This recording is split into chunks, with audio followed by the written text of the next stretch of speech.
ਵਾਹਿਗੁਰੂ ਜੀ ਕਾ ਖਾਲਸਾ ਵਾਹਿਗੁਰੂ जी की फतेह। मैं ਤੁਹਾਡੀ ਹੋਸਟ ਰੀਤ ਕੌਰ ਨਿਊਜ਼ ਟੀਵੀ 84 ਦੇ ਨਾਲ ਵੀਅਰਸ 2001 ਤੋਂ 2011 ਦੀ ਭਾਰਤ ਨੇ ਰਿਲੀਜੀਅਸ ਸੈਂਸਸ ਰਿਪੋਰਟ ਜਾਰੀ ਕੀਤੀ ਹੈ।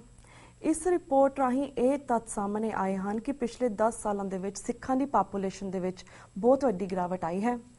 ਸਿੱਖਾਂ ਦੀ ਪਾਪੂਲੇਸ਼ਨ 1991 ਦੇ ਵਿੱਚ 24.3%, 2001 ਦੇ ਵਿੱਚ 18.2%, पर 2011 ਦੇ ਵਿੱਚ ਡ੍ਰੌਪ ਹੋ ਕੇ 8.4% ਰਹਿ ਗਈ ਹੈ। ਕੀ ਕਾਰਨ ਹੈ ਸਿੱਖਾਂ ਦੀ ਪਾਪੂਲੇਸ਼ਨ ਦੇ ਵਿੱਚ ਇਸ ਗਿਰਾਵਟ ਦਾ? ਇਸ ਦੇ ਦੂਰਗਾਮੀ ਪ੍ਰਭਾਵ ਕੀ ਹੋਣਗੇ? ਅੱਜ ਅਸੀਂ ਇਸ ਸੰਬੰਧੀ ਤੇ ਗੁਜਰਾਤ ਦੇ ਵਿੱਚ ਦਲਿਤ ਰਿਜ਼ਰਵੇਸ਼ਨ ਦੇ ਖਿਲਾਫ ਹੋ ਰਹੇ ਅੰਦੋਲਨ ਸੰਬੰਧੀ ਅਤੇ ਹੋਰ ਵਿਸਰ ਮੁੱਦਿਆਂ ਤੇ ਦੋ ਸ਼ਖਸੀਅਤਾਂ ਨਾਲ ਗੱਲਬਾਤ ਕਰਨ ਜਾ ਰਹੇ ਹਾਂ। ਸਭ ਤੋਂ ਪਹਿਲਾਂ ਅਸੀਂ ਗੱਲਬਾਤ ਕਰਦੇ ਹਾਂ ਹਿਊਮਨ ਰਾਈਟਸ ਦੇ ਐਡਵੋਕੇਟ ਸਰਦਾਰ ਜਸਪਾਲ ਸਿੰਘ ਮੰਜਪੁਰ ਜੀ ਨਾਲ, ਜਿਹੜੇ ਕਿ ਲੁਧਿਆਣਾ ਤੋਂ ਸਾਨਾ ਫੋਨ ਲਾਈਨ ਤੇ ਜੁੜ ਚੁੱਕੇ ਨੇ। जी वीर जी, वाहिगुरू जी का खालसा वाहिगुरू जी की फतेह। वाहिगुरू जी का खालसा वाहिगुरू जी की फतेह जी वीर जी, सब तो पहले ਅਸੀਂ ਇਸ ਸੈਂਸਸ ਰਿਪੋਰਟ ਤੋਂ ਹੀ ਸ਼ੁਰੂ ਕਰਦੇ ਹਾਂ। ਜਿਹੜੇ ਸਿੱਖਾਂ ਦੇ ਪਾਪੂਲੇਸ਼ਨ ਦੇ ਵਿੱਚ ਇੰਨੀ ਵੱਡੀ ਗਿਰਾਵਟ ਆਈ ਹੈ ਵੀਰ ਜੀ, ਤੁਸੀਂ ਇਸ ਦਾ ਕਾਰਨ ਕੀ ਸਮਝਦੇ ਹੋ?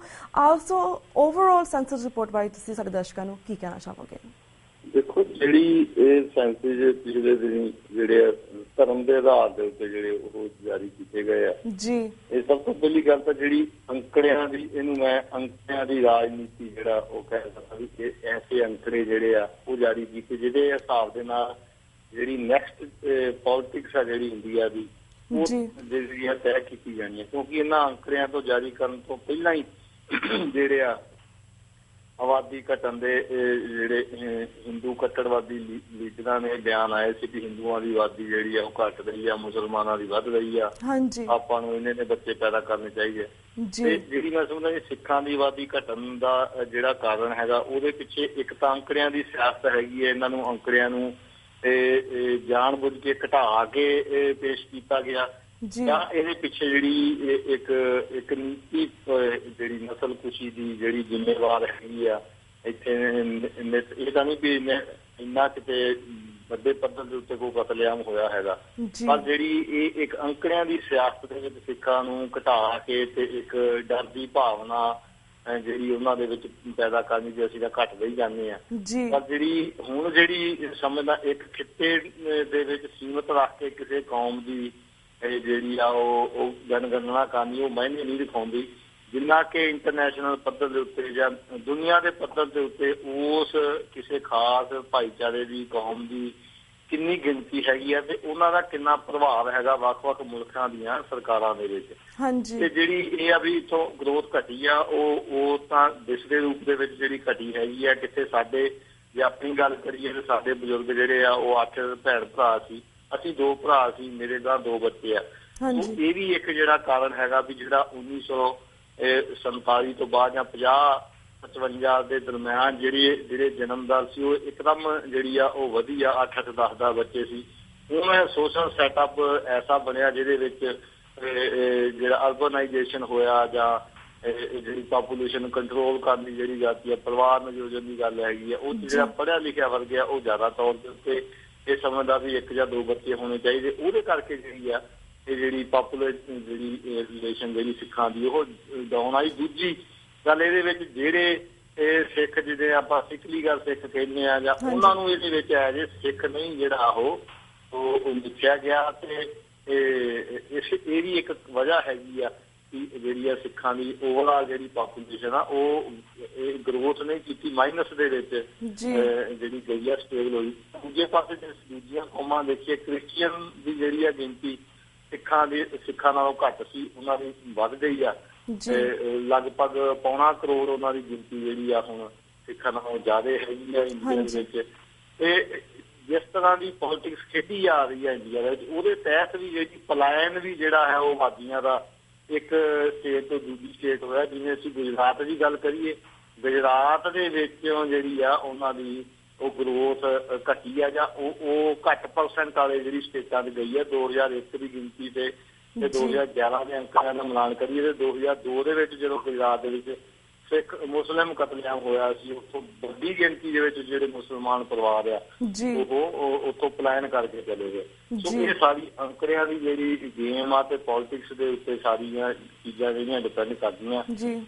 ਸਿੱਖ ਇੱਕ ਖੁਸ਼ਹਾਲ ਕੌਮ ਆ, ਤੇ ਇਹਨਾਂ ਜਿਹੜਾ ਦਬਾਇਆ ਜਾ ਰਿਹਾ ਘੱਟ ਗਿਣਤੀਆਂ ਨੂੰ ਜਾਂ ਜੇ ਦੂਜੇ ਪਾਸੇ ਕੀ ਦਬਾਇਆ ਜਾ ਰਿਹਾ ਤੇ ਉਹਦੇ 'ਚ ਇਹ ਆਉਂਦੀ ਵੀ ਕ੍ਰਿਸਚੀਅਨ ਜਿਹੜੇ ਆ ਉਹ ਵਧੇ ਆ, ਕਿਉਂਕਿ ਕਬਾਇਲੀ ਏਰੀਆ ਦੇ ਵਿੱਚ ਕ੍ਰਿਸਚੀਅਨ ਜਿਹੜੇ ਮਿਸ਼ਨ ਨੇ ਉਹਨਾਂ ਦਾ ਪ੍ਰਚਾਰ ਵਧਿਆ ਤੇ ਲੋਕਾਂ ਨੇ ਈਸਾਈਅਤ ਨੂੰ ਜਿਹੜਾ ਅਪਣਾਉਣਾ ਸ਼ੁਰੂ ਕੀਤਾ। ਉਹਦੇ ਵਿੱਚ ਅਮਰੀਕਨ ਦਾ ਜਿਹੜਾ ਕੈਥੋਲਿਕ ਡਿਪਾਰਟਮੈਂਟ ਉਹ ਵੀ ਜ਼ਿੰਮੇਵਾਰ ਹੈਗਾ ਵੀ ਉਹ ਵੱਡੀ ਰੂਪ ਦੇ ਵਿੱਚ ਜਿਹੜੀ ਆ ਫੰਡਿੰਗ ਆਉਂਦੀ ਆ।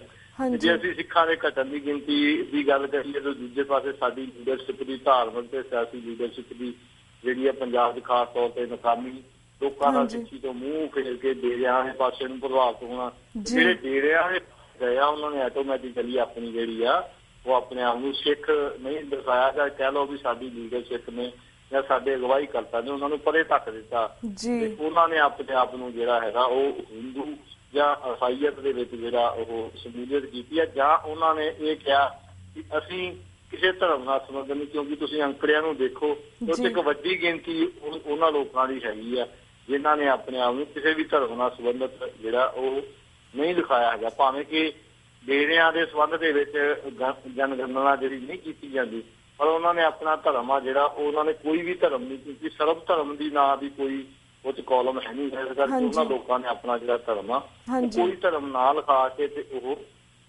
ਸਿੱਖੀ ਤੋਂ ਜਿਹੜਾ ਪਰੇ ਜਾਣ ਦੀ ਜਿਹੜੀ ਆ ਉਹ ਵੀ ਇੱਕ ਗੱਲ ਕਰ। ਪਰ ਇਹਦੇ ਵਾਸਤੇ ਸਾਰੇ ਕਾਸੇ ਵਾਸਤੇ ਸਿਰਫ ਇੱਕ ਕੋਈ ਕਾਰਨ ਜ਼ਿੰਮੇਵਾਰ ਨਹੀਂ ਠਹਿਰਾਇਆ ਜਾ ਸਕਦਾ, ਉਹਦੇ 'ਚ ਪੋਲੀਟਿਕਸ ਵੀ ਜ਼ਿੰਮੇਵਾਰ ਹੈਗੀ ਆ, ਲੀਡਰਸ਼ਿਪ ਧਾਰਮਿਕ ਤੇ ਸਿਆਸੀ ਦੀ ਨਾਕਾਮੀਅਤ ਤੇ ਸਾਡਾ ਜਿਹੜਾ ਸੋਸ਼ਲ ਸੈਟਅਪ ਤੇ ਸਿੱਖਾਂ ਦਾ। ਇਹਦੇ ਵਿੱਚ ਇਹ ਵੀ ਕਈਆਂ ਨੇ ਕਿਹਾ ਵੀ ਸਿੱਖ ਜੀ ਬਾਹਰ ਬਹੁਤ ਚਲੇ ਗਏ, ਬਾਹਰ ਸਾਰੀਆਂ ਕਮਿਊਨਿਟੀਆਂ ਗਈਆਂ ਆਈਆਂ, ਸਟੂਡੈਂਟ ਇੱਕ ਦੇ ਤੌਰ ਦੇ ਉੱਤੇ ਵੀ ਬਹੁਤ ਸਾਰੀਆਂ ਸਾਰੇ ਹਿੰਦੁਸਤਾਨ ਦੇ ਵਿੱਚੋਂ ਇੰਟਰਨੈਸ਼ਨਲ ਲੈਵਲ ਦੇ ਉੱਤੇ ਵਿਦਿਆਰਥੀ ਦੇ ਪੜ੍ਹਨ ਗਏ ਹੈਗੇ ਨੇ। ਸਾਰੇ ਕਾਰਨ ਇਹਦੇ ਲਈ ਜ਼ਿੰਮੇਵਾਰ ਹੈ। ਪ੍ਰਮੁੱਖ ਜਿਹੜਾ ਕਾਰਨ ਆ ਉਹ ਜਿਹੜੀ ਅੰਕੜਿਆਂ ਦੀ ਰਾਜਨੀਤੀ ਖੇਡ ਕੇ ਅਗਲਾ ਭਵਿੱਖ ਜਿਹੜਾ ਇੰਡੀਅਨ ਪੋਲੀਟਿਕਸ ਦਾ ਤੈਅ ਕਰਨ ਦੇ ਯਤਨ ਕੀਤੇ ਜਾਂਦੇ ਆ। ਜੀ ਵੀਰ ਜੀ, ਪ੍ਰਵੀਰ ਜੀ ਤੁਸੀਂ ਜਿਸ ਤਰ੍ਹਾਂ ਗੱਲ ਕੀਤੀ ਹੈ ਕਿ ਜਿਹੜੀ ਇਹ ਅੰਕੜਿਆਂ ਦੀ ਸਿਆਸਤ ਹੈ ਜਾਂ ਅੰਕੜਿਆਂ ਦੀ ਗੇਮ ਹੈ, ਇਸ ਦਾ ਸੋਸ਼ਲ ਸੈਟਅਪ ਵੀ ਹੈ, ਇਹਦੇ ਵਿੱਚ 2-3 ਕਾਰਨ ਨੇ, ਬਹੁਤ ਸਾਰੇ ਕਾਰਨ ਆਉਂਦੇ ਜਿਸ ਦੇ ਨਾਲ ਇਹ ਇੰਨਾ ਵੱਡਾ ਡ੍ਰੌਪ ਹੋਇਆ ਹੈ। ਪਰ ਅਸੀਂ ਸਿੱਖ ਨੁਕਤਾ ਨਿਗਾਹ ਤੋਂ ਦੇਖਣਾ ਚਾਹਾਂਗੇ ਜਿਸ ਤਰ੍ਹਾਂ 91 ਤੋਂ ਲੈ ਕੇ 2011 ਦੇ ਤੱਕ 16% ਦਾ ਡ੍ਰੌਪ ਹੋਇਆ ਵਿਦਿਨ 20 years। ਤੁਸੀਂ ਇਸ ਦਾ ਫਿਊਚਰ ਕਿਵੇਂ ਵੇਖਦੇ? ਫਿਊਚਰ ਅਗਰ ਦੇਖਣਾ ਹੋਵੇ ਇਸ ਦੇ ਫਿਊਚਰ ਦੇ ਵਿੱਚ ਕੀ ਪ੍ਰਭਾਵ ਹੋਣਗੇ ਸਪੈਸ਼ਲ ਸਿੱਖ ਕਮਿਊਨਿਟੀ ਦੇ ਵਿੱਚ? ਕਲੀਅਰ ਨਹੀਂ ਹੋਈ ਮੈਨੂੰ ਗੱਲ, ਤੁਸੀਂ ਕੀ ਕਿਹਾ ਵੀ ਜਿੱਦਾਂ ਇਹਦੇ ਫਿਊਚਰ ਦੇ ਲਈ ਇਸਦੇ ਦੂਰਗਾਮੀ ਪ੍ਰਭਾਵ ਕੀ ਹੋਣਗੇ? ਕਿਉਂਕਿ ਇੰਨਾ ਵੱਡਾ ਇਹ ਡ੍ਰੌਪ ਹੋਇਆ 16% ਦਾ, ਲਗਭਗ 16% ਦਾ ਡ੍ਰੌਪ ਹੋਇਆ 20 ਸਾਲਾਂ ਦੇ ਵਿੱਚ, ਪਰ ਇਹਦੇ ਫਿਊਚਰ ਦੇ ਵਿੱਚ ਕੀ ਪ੍ਰਭਾਵ ਹੋਣਗੇ?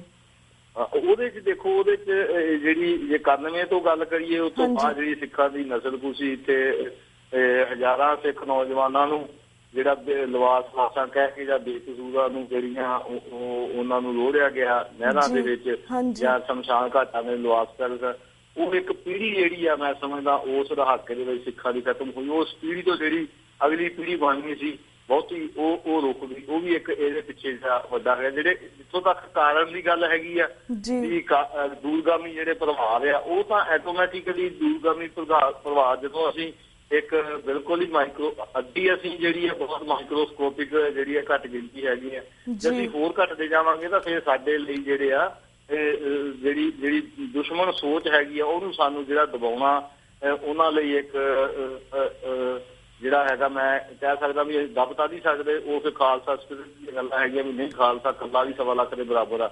ਜਿਹੜੀ ਜੇ ਇਸ ਤਰ੍ਹਾਂ ਦੀ ਪੋਲੀਟਿਕਸ ਦੀ ਗੱਲ ਕਰੀਏ ਜਿਹੜੀ ਗਿਣਤੀ ਦੇ ਹਿਸਾਬ ਦੇ ਨਾਲ ਮਿੱਥੀ ਜਾਂਦੀ ਆ, ਉੱਥੇ ਜ਼ਰੂਰ ਸਾਡੇ ਜਿਹੜੇ ਆ ਉਸ ਪੋਲੀਟਿਕਸ ਦੇ ਵਿੱਚ ਅਸੀਂ ਜ਼ਰੂਰ ਮਾਈਨਸ ਹੋ ਜਾਵਾਂਗੇ। ਅੱਗੇ ਵੀ ਅਸੀਂ ਮਾਈਨਸ ਹੈਗੇ ਆ, ਪਰ ਉਸ ਤੋਂ ਵੀ ਜਿਹੜਾ ਅਸੀਂ ਜਿਹੜੀ ਆ ਡਾਊਨ ਜਾ ਸਕਦੀ ਹੈਗੀ ਆ। ਸਾਡਾ ਜਿਹੜਾ ਪ੍ਰਭਾਵ ਆ as a Sikh Hindustan the politics ਦੇ ਵਿੱਚ ਪੈ ਸਕਦਾ ਵੀ ਹਾਂ ਇਹਨਾਂ ਦਾ ਵੀ ਕੋਈ ਹੱਕ ਹੈਗਾ। 13 ਸੀਟਾਂ ਹੈਗੀਆਂ, 13 ਦੇ ਵਿੱਚੋਂ ਪੰਜਾਬ ਦੇ ਵਿੱਚ ਸਾਡੀਆਂ ਹੁਣ ਸਿਮਟ ਕੇ 6 ਜਾਂ 7 ਸੀਟਾਂ ਰਹਿ ਜਾਣਗੀਆਂ।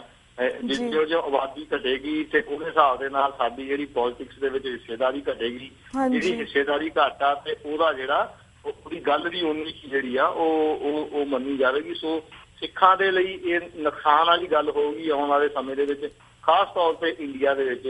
ਸਿੱਖਾਂ ਦੀ ਆਬਾਦੀ ਮਾਈਨਸ ਦੇ ਵਿੱਚ ਹੋਰ ਪਰਸੈਂਟੇਜ ਡਾਊਨ ਜਾਊਗੀ ਤਾਂ ਉਹਨਾਂ ਦੀ ਵੁਕਤ ਵੀ ਜਿਹੜੀ ਘੱਟ ਹੋਊਗੀ, ਕਿਉਂਕਿ ਵੋਟ ਪੋਲੀਟਿਕਸ ਜਿੱਥੇ ਪ੍ਰਭਾਵੀ ਆ, ਬਹੁ ਗਿਣਤੀ ਦਾ ਰਾਜ ਹੈਗਾ ਤੇ ਉੱਥੇ ਜਿਹੜੀਆਂ ਮਾੜੀ ਮੋਟੀ 1% ਨੂੰ ਕੋਈ ਨਹੀਂ ਦੇਖਦਾ। ਉੱਥੇ ਗਿਣਤੀ ਹੁੰਦੀਆਂ ਜਿਨ੍ਹਾਂ ਨੇ ਆਪਣੀ ਹੋਂਦ ਦਾ ਦਿਖਾਵਾ ਕੀਤਾ, ਜਿਵੇਂ ਗੁਜਰਾਤ ਦੇ ਵਿੱਚ ਪਟੇਲਾਂ ਨੇ ਆਪਣੀ ਹੋਣ ਦਾ ਦਿਖਾਵਾ ਕੀਤਾ ਤੇ ਉਹਨਾਂ ਦਾ ਕੁਝ ਨਾ ਕੁਝ ਉਹਨਾਂ ਨੂੰ ਦੇਣਾ ਪੈਣਾ ਸਰਕਾਰ ਨੂੰ।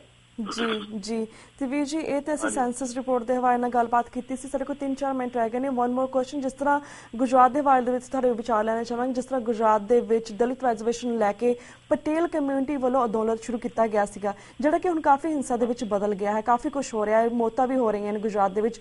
ਓਵਰਆਲ ਇਸ ਸੰਬੰਧੀ ਤੁਸੀਂ ਸਾਡੇ ਦਰਸ਼ਕਾਂ ਨੂੰ 2-3 ਮਿੰਟ ਦੇ ਵਿੱਚ ਕੀ ਕਹਿਣਾ ਚਾਹੋਗੇ? ਦੇਖੋ, ਜਿਹੜਾ ਉਹ ਗੁਜਰਾਤ ਦੇ ਵਿੱਚ ਹੋਇਆ ਉਹ ਕੋਈ ਇੱਕ ਦਿਨ ਦੀ ਗੱਲ ਨਹੀਂ ਵੀ ਉਸ ਇੱਕ ਦਿਨ ਦੇ ਵਿੱਚ ਸਾਰੇ ਇਕੱਠ ਹੋ ਗਏ। ਇੱਕ ਲੰਮੇ ਸਮੇਂ ਤੋਂ ਪੋਲਿਟਿਕਸ ਇੰਡੀਆ ਦੇ ਵਿੱਚ ਜਿਹੜੀ ਹੈ ਕਾਸਟ ਜਾਤੀਵਾਦ ਦੇ ਉੱਤੇ ਨਾਂ ਦੇ ਉੱਤੇ ਖੇਡੀ ਜਾਂਦੀ ਹੈ। ਜਿਹੜੀ ਜਦੋਂ ਇੰਡੀਅਨ ਕਨਸਟੀਟਿਊਸ਼ਨ ਬਣਿਆ ਸੀ ਤਾਂ ਇਹ ਜਿਹੜਾ ਰਿਜ਼ਰਵੇਸ਼ਨ ਪਾਲਿਸੀ 10 ਸਾਲ ਦੇ ਵਿੱਚ ਬਣਾਈ ਗਈ ਸੀ, ਉਹਦਾ ਰਿਵਿਊ ਹੋਣਾ ਸੀ, ਉਹ ਨਹੀਂ ਰਿਵਿਊ ਕੀਤਾ ਗਿਆ। ਵੋਟ ਪੋਲਿਟਿਕਸ ਦੇਖਦੇ ਹੋਏ ਉਹ ਕੋਈ ਵੀ ਉਹਨੂੰ ਜਿਹੜਾ ਉਹ ਹੱਥ ਨਹੀਂ ਪਾਉਂਦਾ ਵੀ ਉਹਨੂੰ ਵਾਪਸ ਲਿਆ ਜਾਵੇ ਜਾਂ ਉਹਨੂੰ ਇਕਨੋਮਿਕ ਬੇਸ ਦੇ ਉੱਤੇ ਕੀਤਾ ਜਾਵੇ। ਜਿੱਥੋਂ ਤਾਂ ਗੁਜਰਾਤ ਦੀ ਹੁਣ ਰੀਸੈਂਟ ਜਿਹੜੀ ਹੈਗੀ ਆ, ਉਹ 'ਚ ਪਟੇਲ ਭਾਈਚਾਰੇ ਨੇ ਵੱਡਾ ਇਕੱਠ ਦਿਖਾ ਕੇ ਤੇ ਉਹਨਾਂ ਨੇ ਇਹ ਦਰਸਾਉਣ ਦਾ ਯਤਨ ਕੀਤਾ ਵੀ ਅਸੀਂ ਬਣਾ ਵੀ ਸਕਦੇ ਹਾਂ, ਸਰਕਾਰਾਂ ਸਿੱਟ ਵੀ ਸਕਦੇ ਹਾਂ। ਉਹ ਇੱਕ ਮੈਂ ਸਮਝਦਾ ਉਹ ਸੈਂਸ ਸਟਾਈਲ ਸਰਕਾਰ ਦਾ ਆਪਣਾ ਉਹ ਸਰਕਾਰ ਦੀ ਸ਼ਹਿ ਦੇ ਨਾਲ ਚੁੱਕਿਆ ਹੋਇਆ ਕਦਮ ਆ। ਕਿਉਂਕਿ ਜਦੋਂ ਜਦੋਂ ਉਹਨਾਂ ਦਾ ਇਕੱਠ ਹੋਇਆ ਉਹ ਕਿਸੇ ਨੂੰ ਕੋਈ ਨਹੀਂ ਪਤਾ ਸੀਗਾ, ਕੋਈ ਗੱਲ ਗਈ ਨਹੀਂ ਇੰਡੀਆ ਲੈਵਲ ਦੇ ਉੱਤੇ, ਕੋਈ ਪਟੇਲ ਭਾਈਚਾਰੇ ਨੇ ਕੀਤਾ। ਜਦੋਂ ਇਕੱਠ ਵਾਪਸ ਹੋ ਕੇ ਗੱਲਾਂ ਬਾਤਾਂ ਕਰਕੇ ਵਾਪਸ ਜਾ ਰਹੇ ਸੀ ਲੋਕੀ, ਉਦੋਂ ਉਹਨਾਂ ਨੇ ਜਿਹੜਾ ਉਹਨਾਂ ਦਾ ਲੀਡਰ ਆ ਹਾਰਦਿਕ ਪਟੇਲ, ਉਹਨੂੰ ਅਰੈਸਟ ਕੀਤਾ, ਉਹਨਾਂ ਰੌਲਾ ਪਿਆ। ਉਹਦੇ ਹਿਸਾਬ ਦੇ ਨਾਲ ਫਿਰ ਜਿਹੜੀ ਆ ਉੱਥੇ ਜਿਹੜਾ ਨੁਕਸਾਨ ਹੋਇਆ, ਡਾਟਾਂ ਵੀ ਗਈਆਂ। ਸੋ ਉਹ ਇੱਕ ਇਸ਼ੂ ਬਣਾ ਦਿੱਤਾ ਗਿਆ ਸਰਕਾਰ ਵੱਲੋਂ ਜਾਣਬੁੱਝ ਕੇ, ਲੋਕਾਂ ਦਾ ਧਿਆਨ ਹੋਰ ਪਾਸਿਆਂ ਤੋਂ ਧਿਆਨ ਖਿੱਚ ਕੇ ਉੱਥੇ ਸੈਂਟਰਲਾਈਜ਼ ਕਰ ਦਿੱਤਾ ਗਿਆ। ਤੇ ਉਹ ਇੱਕ ਸਰਕਾਰ ਦੀ ਆਪਣੀ ਨੀਤੀ ਆ ਆਉਣ ਵਾਲੇ ਸਮੇਂ ਦੇ ਵਿੱਚ, ਕਿਉਂਕਿ ਪਟੇਲ ਭਾਈਚਾਰੇ ਨੇ ਉੱਥੇ ਗੁਜਰਾਤ ਦੇ ਵਿੱਚ ਜਾਂ ਹਿੰਦੂਆਂ ਨੂੰ ਮੁਸਲਮਾਨਾਂ ਨੂੰ ਸਬਕ ਸਿਖਾਉਣ ਦੇ ਵਿੱਚ ਗੁਜਰਾਤ ਦੇ ਇੱਕ ਰੋਲ ਮਾਡਲ ਜਿਹੜਾ ਉਹ ਦਿੱਤਾ, ਜਿਹੜਾ ਮੋਦੀ ਮਾਡਲ ਵੀ ਕਿਹਾ ਜਾਂਦਾ, ਵਕਾਰ ਦਾ ਮਾਡਲ ਹੈਗਾ। ਤੇ ਉਹ ਕਮਿਊਨਿਟੀ ਐਸੀ ਹੈ ਜਿਨ੍ਹਾਂ ਦਾ ਪੋਲਿਟਿਕਸ ਦੇ ਵਿੱਚ ਵੀ ਹੱਥ ਹੈ। ਉਹਨਾਂ ਦੀ ਇੱਕ ਵਾਰ 5 ਸਾਲ ਉਹਦੇ ਵਿੱਚ ਵਿਧਾਨ ਸਭਾ ਦੇ ਵਿੱਚ ਵੀ ਆ, ਪਾਰਲੀਮੈਂਟ ਦੇ ਵਿੱਚ ਵੀ ਆ, ਕਿੰਨੇ ਮੁੱਖ ਮੰਤਰੀ ਉਹਨਾਂ ਦੇ ਕੇਸ਼ੂ ਭਾਈ ਪਟੇਲ ਤੇ ਉਹਨਾਂ ਦੀ ਨੰਦੀ ਬਾਣ ਪਟੇਲ ਸਾਰੇ ਰਹੇ ਆ। ਸੋ ਉਹ ਇੱਕ ਮੈਂ ਸਮਝਦਾ ਸਰਕਾਰ ਵੱਲੋਂ ਜਿਹੜਾ ਉਤਪੰਨ ਕੀਤਾ ਹੋਇਆ ਇੱਕ ਕੰਮ ਆ। ਤੇ ਉਹਨੇ ਆਉਂਦੇ ਦਿਨਾਂ ਦੇ ਵਿੱਚ, ਕਿਉਂਕਿ ਉਹਨਾਂ ਦੇ ਉਸ ਸਮਾਗਮ ਤੋਂ ਬਾਅਦ ਨਹੀਂ ਕੋਈ ਸੇ ਹੋਈ ਤੇ ਉਹਨਾਂ ਨੇ ਜਾਣਬੁੱਝ ਕੇ ਉਹਦੀ ਅਰੈਸਟ ਪਾ ਕੇ ਦੁਬਾਰਾ ਛੱਡ ਵੀ ਦਿੱਤਾ। ਉਹ ਸਾਰਾ ਕੁਝ ਜਿਹੜਾ ਉੱਥੇ ਹੋਇਆ ਤੇ ਅਗਲੇ ਦਿਨ ਸੈਂਟਰਲ ਕੈਬਨਿਟ ਨੇ ਆਪਣੀ ਮੀਟਿੰਗ ਕੀਤੀ ਇਹਦੇ ਬਾਰੇ। ਤੇ ਉਹਨੇ ਦਿਨਾਂ ਦੇ ਵਿੱਚ ਤੁਸੀਂ ਦੇਖੋ ਵੀ ਇਹ ਇੱਕ ਆਪੂ ਖੇਡੀ ਗੇਮ ਆ ਜਿਹੜੀ ਉਹ ਸਾਹਮਣੇ ਆਏਗੀ ਤੇ ਉਹਨਾਂ ਨੂੰ ਕੁਝ ਨਾ ਕੁਝ ਦੇ ਕੇ ਉਹਨਾਂ ਦਾ ਜਿਹੜਾ ਪ੍ਰਭਾਵ ਆ ਗੁਜਰਾਤ ਦੇ ਵਿੱਚ ਹੋਰ ਮਜ਼ਬੂਤ ਕੀਤਾ ਜਾਊਗਾ। ਤੇ ਉੱਥੇ ਜਿਹੜੇ ਮੁਸਲਮਾਨ ਹੋਰ ਵਸਦੇ ਉਹਨਾਂ ਦੇ ਵਿੱਚ ਡਰ ਤੇ ਸਹਿਮ ਦੀ ਭਾਵਨਾ ਜਿਹੜੀ ਆ ਉਹ ਭਰਨ ਦੀ ਜਿਹੜੀ ਪੋਲਿਟਿਕਸ ਦੇ ਤਹਿਤ ਇਹ ਸਾਰਾ ਕੁਝ ਸਰਕਾਰ ਆਪ ਹੀ ਕਰਵਾ ਰਹੀ ਹੈ। ਜੀ ਥੈਂਕ ਯੂ ਸੋ ਮਚ ਕਿ ਤੁਸੀਂ ਇਹਨਾਂ 2 ਵਿਸ਼ੇ ਮੁੱਦਿਆਂ ਦੇ ਉੱਪਰ ਆਪਣੇ ਵਿਚਾਰ ਸਾਰੇ ਦਰਸ਼ਕਾਂ ਨਾਲ ਸਾਂਝੇ ਕੀਤੇ। ਹੁਣ ਸਾਡਾ ਵਕਤ ਬ੍ਰੇਕ ਵੱਲ ਜਾ ਰਿਹਾ, ਤੁਹਾਡੇ ਕੋਲ ਇੱਥੇ ਇਜਾਜ਼ਤ ਲੈਂਦੇ ਆ। ਵਾਹਿਗੁਰੂ ਜੀ ਕਾ ਖਾਲਸਾ, ਵਾਹਿਗੁਰੂ ਜੀ ਕੀ ਫਤਿਹ। ਵਿਊਅਰਸ, ਵਕਤ ਹੋ ਗਿਆ ਇੱਕ ਛੋਟੇ ਜਿਹੇ ਬ੍ਰੇਕ ਦਾ। Keep watching news TV 84। We'll be right back after a short break.